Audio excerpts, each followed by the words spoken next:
kontrol ditetapkan atau diimplementasikan sehingga nanti bisa menurunkan risiko. Di sini caranya memang sektor security kan risiko ya Bapak Ibu. Jadi yang dilakukan adalah menurunkan risiko terkait dengan insiden cyber itu dengan melakukan kontrol-kontrol keamanan yang dipersyaratkan. Seperti itu. Nah, selanjutnya di sini kita cerita bahwa terkait dan insiden cyber itu terjadi di jalan bawah. Jadi insiden cyber itu diawali dengan istilahnya kalau saya menganalogikan ya, ketika kita itu dirampok gitu ya, pasti dalam perang itu datang ada tahapan-tahapan yang dilakukan.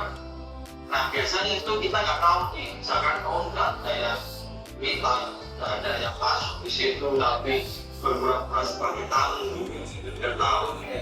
Nah biasanya disitulah kalau perusahaan gitu ya, perusahaan itu nggak tahu nih bahwa dari awal itu sudah diserang gitu ya, dari awal itu sudah kalau istilah polisi menggunakan sama maling itu disatroni lah ya, disatroni.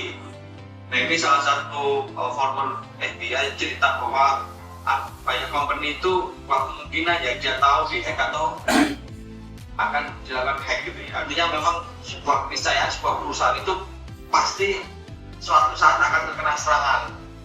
Cuman kita tidak tahu nih kapan terkena serangan. Oleh karena itu kita harus tahu nih bagaimana sih seorang penyerang itu melakukan serangan gitu ya, sehingga kita bisa memitigasinya, bisa preventifnya gitu ya, untuk meminimalisir risiko tersebut. Nah itu kan dilakukan oleh quote dari Sun Tzu ya. Jadi kita harus tahu nih untuk bisa menang dalam sebuah pertandingan dan kita harus tahu strategi khusus itu bagaimana melakukan serangan, bagaimana melakukan hacking gitu ya. Itu kita pelajari pola-polanya sehingga kita tahu nih bagaimana ini kita amankan ya, supaya maling atau hacker tidak masuk ke sistem kita atau ke perusahaan kita. Nah, untuk itu kita harus tahu nih secara generik ya, pola serangan itu seperti apa sih gitu ya Bapak dan Ibu. Jadi kalau dilihat di dalam dunia nyata ya, kalau bicara saya itu kan dalam dunia maya.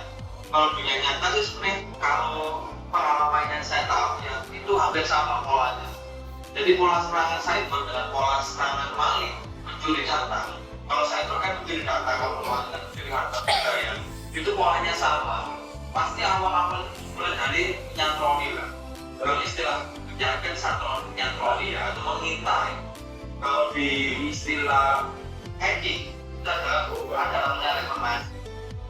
Jadi kita dulu kira-kira ini rumahnya seperti apa,